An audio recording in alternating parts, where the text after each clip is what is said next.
Demikianlah Bapak Ibu pemaparan dari kelompok kami. Jika ada hal-hal yang kurang jelas, silakan untuk bertanya. Baik. Monggo Bapak Ibu. Ya, terima kasih kepada kelompok 5. Setelah membaca makalahnya, ya Bapak Ibu, ada kalimat di situ mengenai pembiayaan pendidikan yang disentralisasikan. Yang jadi pertanyaan saya adalah, kenapa bidang pembiayaan pendidikan perlu didesentralisasikan? Baik, langsung akan saya jawab. Terima kasih Bu Sri Mariati. Mengapa pembiayaan pendidikan itu perlu disentralisasikan? Itu setidaknya ada 4 alasan. Yang pertama alasan politis, kedua alasan sosiokultural, yang ketiga alasan teknis administratif, dan keempat alasan ekonomis finansial. Untuk alasan politis, itu tujuannya untuk mempertahankan stabilitas dalam rangka memperoleh legitimasi pemerintah pusat dari masyarakat daerah. Kemudian untuk alasan sosiokultural, yakni untuk memberdayakan masyarakat lokal. Kemudian untuk yang alasan teknis administratif dan pedagogis itu untuk memangkas manajemen lapisan tengah agar dapat membayar gaji guru tepat waktu. Sedangkan untuk alasan ekonomis finansial itu tujuannya untuk meningkatkan sumber daya tambahan untuk pembiayaan pendidikan sebagai alat pembangunan ekonomi. Demikian Ibu yang bisa saya jawab. Ya, terima kasih kepada Ibu Teresia, cukup jelas jawabannya. Oke, terima kasih. Mungkin ada lagi yang lain yang ingin bertanya? Izin Bapak Ibu penyaji, saya Bagus Pancawiratama, izin bertanya. Dari makalah yang Ibu sajikan tadi, saya ingin menanyakan bagaimana solusi alternatif penanggulangan komersialisasi pendidikan. Itu saja, terima kasih. Monggo silakan Bu Yurduna untuk menjawabnya. Terima kasih. Ini saya akan coba untuk menjawab pertanyaan dari Bapak Bagus Pancawiratama. Yaitu sudah diketahui dana APBN sebesar 20% tidak dapat mencegah makin maraknya komersialisasi pendidikan di Indonesia. Belum lagi pendidikan yang seyogyanya dijadikan jasa yang dapat dinikmati setiap orang seolah-olah menjadi komoditas umum yang dapat bahkan harus dijual dengan harga tinggi.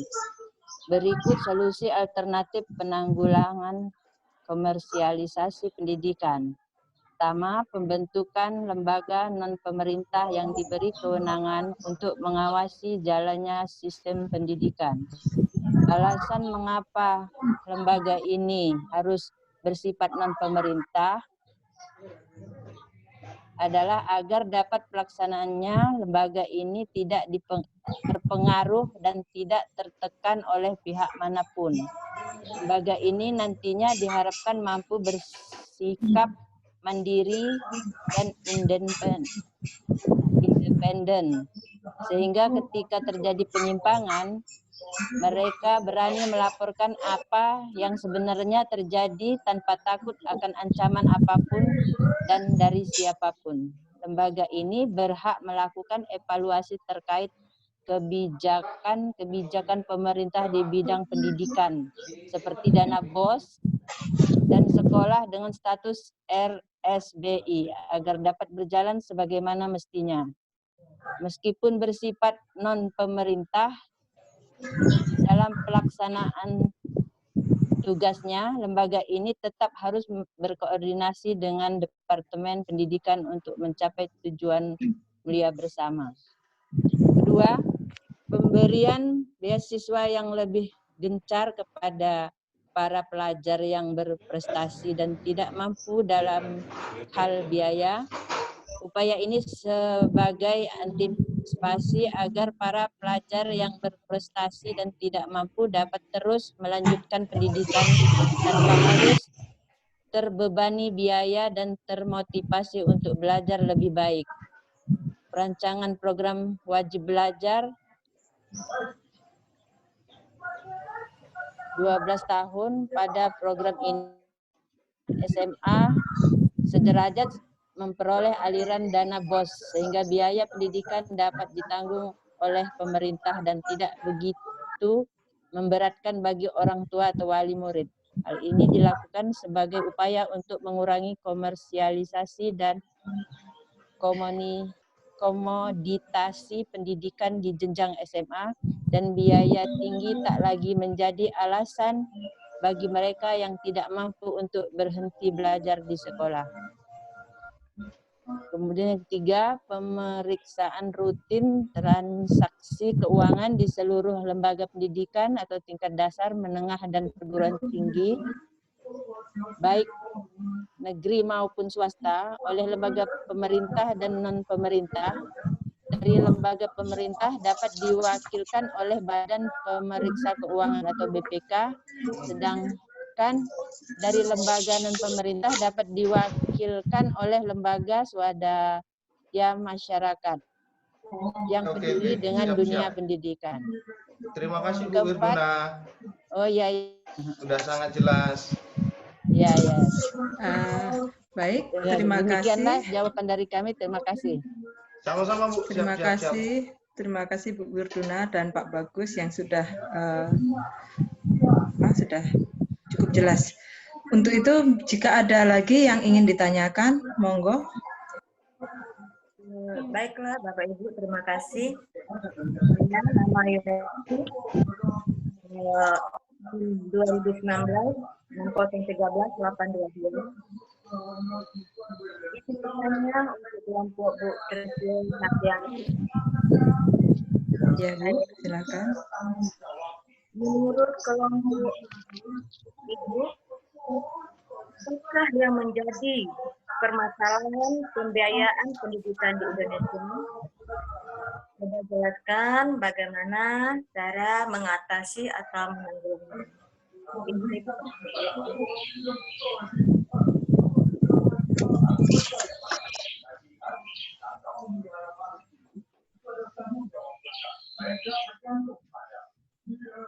Baik, terima kasih Bu Yunelti.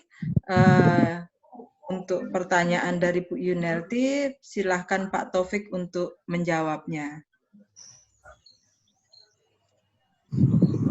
Ya, terima kasih atas pertanyaannya dari Bu Yunelti. Coba kami ingin menjawab bahwasanya permasalahan yang ada di Indonesia itu sangat cukup kompleks karena kaitannya dengan income atau pendapatan penduduk Indonesia. Jadi yang mempengaruhi itulah rasa peduli kepada pendidikan kurang begitu instan. Ya. Yang kedua, kemauan untuk memperoleh pendidikan atau ingin mengakses pendidikan itu kurang optimal, sehingga pendidikan di Indonesia selalu banyak dipengaruhi oleh income per kapita penduduk Indonesia itu sendiri, kemudian kesadaran sense of belonging, kesadaran untuk memperoleh pendidikan itu juga kurang. Maka solusinya adalah yang pertama, diperlukan kejujuran dan rencana yang strategis dari jajaran birokrasi pendidikan untuk mengimplementasikan anggaran pendidikan pada program pembiayaan pendidikan gratis atau subsidi pos. Yang kedua, Dalam dunia pendidikan harus dibersihkan dari berbagai biaya pungutan, baik itu pungutan yang sifatnya ekstrakurikuler maupun yang non ekstrakurikuler. Kemudian yang ketiga, yaitu kebijakan dari bidang pendidikan yang menyepakati program kapasitasi pendidikan harus diberhentikan. Jadi ada istilah kapasitas pendidikan inilah yang menjadi penyebab permasalahan-permasalahan pendidikan di Indonesia itu semakin tajam. Mungkin itu dari kami, mungkin akan ditambahkan oleh moderator yang lain atau penyaji yang lain. Terima kasih.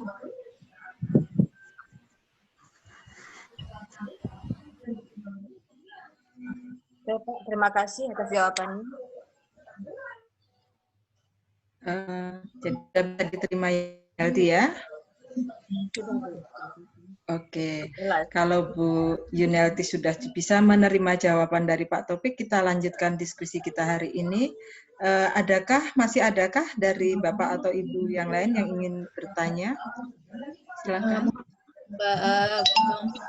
Izin bertanya, boleh? Bu Suryani, silakan. Terima kasih. Saya izin bertanya ya dari kelompok 5.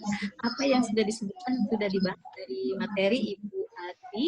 Yang ingin saya tanyakan ini, bisa itu kan ada di manajemen berbasis sekolah itu ada prinsip-prinsipnya. Untuk melandasinya, implementasi di Indonesia itu apa saja?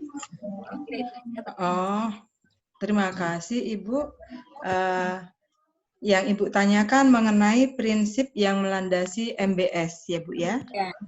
Oke. Baik, saya akan menjawab pertanyaan Ibu Suryani. Jadi yang melandasi manajemen berbasis sekolah prinsip kemandirian, kemudian prinsip keadilan, prinsip keterbukaan, prinsip partisipasi, prinsip kemitraan, prinsip dan prinsip akuntabilitas. Saya akan sedikit memberikan uraian mengenai prinsip-prinsip itu tadi. Kemandirian itu maksudnya sekolah itu mempunyai kewenangan untuk mengelola sumber daya dan mengatur kepentingan sekolah menurut prakarsa sendiri. Jadi tidak dipengaruhi oleh yang lain, tetapi harus tetap sesuai dengan peraturan perundangan. Kemudian yang dimaksud dengan prinsip keadilan, itu maksudnya sekolah itu tidak memihak terhadap salah satu sumber daya manusia yang terlibat dalam pengelolaan sumber daya sekolah.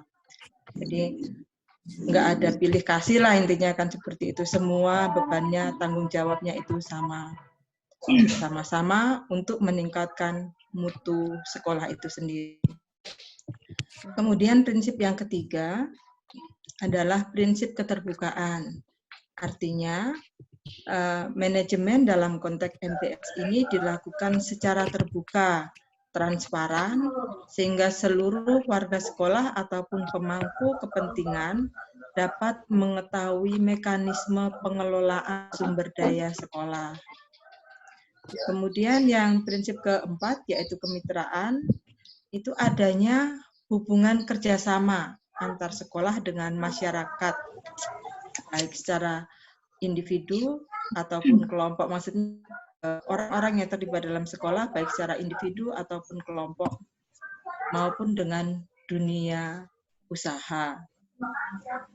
Kemudian prinsip yang kelima yaitu partisipatif, artinya bahwa pengelolaan itu mengikut sertakan semua pemangku kepentingan terkait dengan sekolah dalam hal pembuatan keputusan, ya. Terus bentuk partisipasinya dapat berupa sumbangan tenaga, dana, atau sarana prasarana. Juga bisa berupa bantuan teknis atau gagasan lain untuk pengembangan sekolah. Kemudian prinsip yang keenam, efisiensi. Yang dimaksud dengan efisiensi itu artinya dalam penggunaan sumber daya itu harus seoptimal mungkin dengan biaya yang sekecil mungkin. Tapi tetap tujuan utamanya adalah peningkatan mutu pendidikan. Kemudian prinsip yang ketujuh adalah akuntabilitas. Dalam prinsip ini menekankan pada pertanggungjawaban penyelenggaraan pendidikan sekolah, utamanya pencapaian sasaran peningkatan mutu sekolah. Jadi mengelola sumber daya berdasarkan peraturan perundangan dan dapat dipertanggungjawabkan baik kepada pemerintah maupun seluruh warga sekolah dan juga pemangku kepentingan yang lain. Jadi itu tadi prinsip MPS yang ada di Indonesia secara umum. Terima kasih. Monggo, Bu Terima Suryani. kasih Bu atas penjelasannya. Sudah bisa saya pahami. Oke. Terima kasih. Untuk selanjutnya, monggo kalau masih ada pertanyaan. Saya izin bertanya, Bu. Monggo, Bu Erika. Ya, untuk kelompok 5, konsep seperti apakah yang harus dilakukan oleh pemerintah daerah dalam hal mengelola suatu kebijakan pembiayaan pendidikan agar mampu merumuskan sistem pembiayaan nasional pendidikan Indonesia dalam kerangka otonomi daerah? Terima kasih. Terima kasih Ibu atas pertanyaannya. Monggo silakan Bu Wirduna untuk menjawab pertanyaan Ibu Erika. Baiklah, ini akan saya coba untuk jawab pertanyaan dari Ibu Erika langsung saja. Jadi untuk konsep seperti apa yang harus dilakukan oleh pemerintah daerah dalam hal mengelola suatu kebijakan pembiayaan pendidikan agar mampu merumuskan sistem pembiayaan nasional pendidikan Indonesia dalam kerangka otonomi daerah. Dalam mengelola suatu pembiayaan pendidikan diperlukan suatu konsep dan sistem perencanaan yang matang agar mampu merumuskan sistem pembiayaan nasional pendidikan Indonesia dalam kerangka otonomi daerah. Semua ini akan dipengaruhi oleh pembiayaan dalam pendidikan, baik tingkat nasional dan daerah. Pembiayaan sebagai salah satu komponen sistem pendidikan memerlukan kajian pemikiran yang lebih mendalam dan penelitian yang lebih cermat supaya untuk menggunakan dana-dana yang tersedia secara tepat. Model pembiayaan yang ideal di suatu daerah sangatlah tergantung pada berbagai kondisi. Boleh jadi dengan memilih salah satu ataupun dengan mengombinasikan dua atau lebih dari model yang ada. Untuk kondisi Indonesia, model pembiayaan tidak boleh terlepas dari subsidi pemerintah pusat, sekalipun telah ada wewenang sebagaimana diamanatkan Undang-Undang Otonomi Daerah. Sumber pembiayaan pendidikan yang melimpah tidak menjadi jaminan bagi peningkatan mutu jika tidak direncanakan, salah sasaran, salah pengelolaan, tidak ada pengawasan, akuntabilitas rendah, sanksi yang tidak tegas yang diberikan bagi penyeleweng sehingga tidak ada efek jera dan moral yang rendah. Dan masalah pengelolaan biaya pendidik dalam pengelolaan biaya pendidikan. Ya, terima kasih Bu Wirduna atas jawabannya, sudah cukup jelas. Oke, terima kasih. Mungkin masih ada yang lain yang ingin Bapak Ibu tanyakan atau sampaikan. Monggo silakan.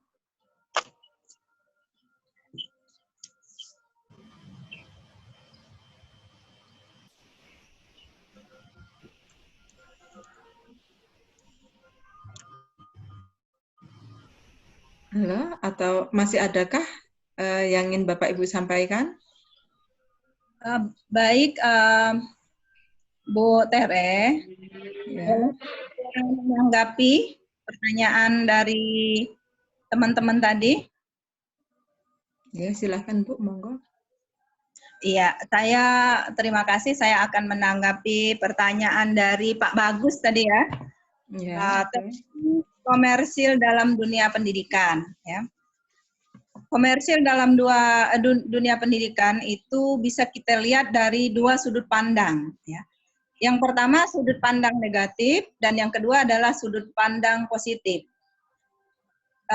Yang pertama masalah sudut pandang negatif. Ya. Sudut pandang negatif itu di negara kita sudah diatur oleh undang-undang. Misalnya ini ya, sudut pandang negatif misalnya jual beli kursi misalnya ya, kemudian jual beli nilai, jual beli soal jual beli ijazah. Ini kan kalau komersil dalam sudut pandang negatif itu sudah diikat oleh undang-undang dan peraturan yang ada di negara kita. Tentunya sanksinya sudah jelas masuk ke dalam ranah pidana ya. Jadi sudut pandang komersil dalam sudut pandang positif ya, di dalam pendidikan kita mengenal adanya kewirausahaan. Memang di dalam dunia kewirausahaan manajemen sekolah memang ada istilah komersil di situ ya, di mana kita mengupayakan supaya lembaga pendidikan yang kita pimpin itu memiliki nilai yang tinggi kepada masyarakat. Ini dikaitkan dengan biaya atau dana atau income dari lembaga tersebut ya. Tentunya ya, kalau yang memiliki nilai jual yang tinggi tentunya juga income pun akan tinggi, itu sudah menjadi hukum positif. Jadi komersil itu bisa dilihat dari dua sudut pandang ya, sudut pandang positif dan sudut pandang negatif. Yang seharusnya memang kita sebagai penyelenggara lembaga pendidikan bagaimana mengusahakan sekolah kita ini supaya memiliki nilai jual yang tinggi, dalam arti yang kita jual itu adalah mutu pendidikan. Jadi, penghormatan dari saya. Terima kasih. Terima kasih Bu Komar. Terima kasih. Mantap. Mungkin ada tambahan dari Bapak Ibu yang lain? Sudah cukup, Bu.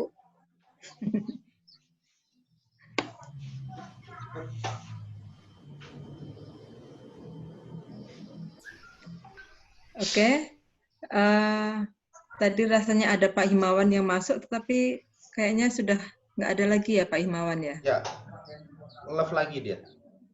Oh ya, jadi rasanya Bapak Ibu ini tadi sudah disimpulkan bahkan ditambahkan oleh Bu Komar untuk lebih jelasnya tadi. Terima kasih atas semuanya. Rasanya diskusi kita sudah cukup untuk hari ini. Terima kasih atas partisipasi dan masukan-masukannya. Selamat pagi. Selamat pagi.